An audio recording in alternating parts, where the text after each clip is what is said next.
सागड़ में खबरवासा शेयर कई पिया। सागड़ में बदमनी वधी पई। मोटरसाइकिल फोरू शहरी का लखे रुपया फुर करे विया। सेम नाले पर टिन मोटरसाइकिल सवारन अब्दुल हक लगारी के यरगमाल बणाए वियो तो फौरन मज़ाहमत करण ते शहरी के तशद्दुद जो निशानो बणायो ऐं रोक रक़म फुर करे विया। की ख़बर ॾियो पिया। सागड़ में बदअमनी ते ज़ाब्तो न अची सघियो आहे। मोटरसाइकिल फोरू शहरीअ खां लखे रुपया फुर करे फरार थी विया आहिनि।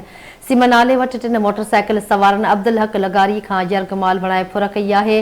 फौरन मज़ाहमत करण ते शहरीअ खे तशद्दुद जो निशानो बणायो आहे। रोक रक़म फुर करे आसानी सां फरार थी विया आहिनि। फोरू 15,50,000 रोक रक़म ऐं मोबाइल फ़ोन फुर करे विया। मुतासिर पारां इहो चयो वियो आहे।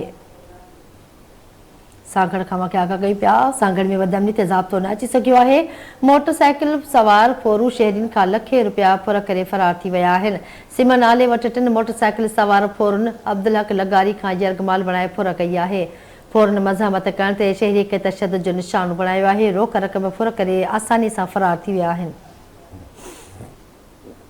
फोरू 15,50,000 रोक रक़म ऐं मोबाइल फोन फुर करे विया आहिनि। ख़बरवास शेयर कई पिया। सागड़ में मोटरसाइकिल फोरू शहरी का लखे रुपया फुर करे पिया आहिनि। सेम नाले पर टिन मोटरसाइकिल सवारन अब्दुल हक लगारी के यरगमाल बणाए वियो तो फौरन मज़ाहमत करण ते शहरीअ के तशद्दुद जो निशानो बणायो।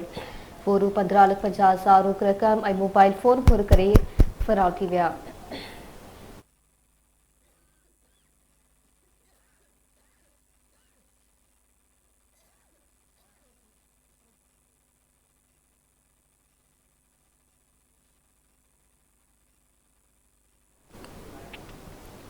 तफ़सील बाब कंदासीं रहमान बुर्दी खां। जी रहमान आगा कजो। जी बिल्कुल। सागड़ सेम नाले ते टिन मोटरसाइकिल ते सवार हुआ। अब्दुल हक उर्फ जो है हकन लेगारी के जो तशद्दुद करे 15.5 लाख रुपया ऐं हिकु मोबाइल फोन फुर करे फरार थी विया आहिनि। वाक़ियो जो है सागड़ वेझो सिम नाले के इलाइक़नि में आयो है। गुज़िरियल ॾींहुं भी जो है सागड़ के ढक पाड़े में जो है मुज़ाहमत करण ते हिकु हमराह खे गोली लगी। उहा शदीद ज़ख़्मी थी वियो ऐं अॼु जेको आहे 15 लाख रुपया जेका आहे अब्दुल हक म्याण खां बैंक जमा करण लाइ वञी रहियो ऐं रस्ते में जेका आहे फोरू फिरी आया जंहिंमें 15.5 लाख रुपया ऐं हिकु मोबाइल फोन फुर करे फरार थी विया आहिनि। ऐं SHO सागड़ 15 टीम जेको आहे मौके वारे जाइ ते पहुती आहे ऐं मालूमात वठनि पिया ऐं उनखे जल्द कार्रवाई करे ऐं उनखे गिरफ़्तार कंदासीं। जी मेहरबानी अवां जी रहमान बुर्दी आगा करण लाइ।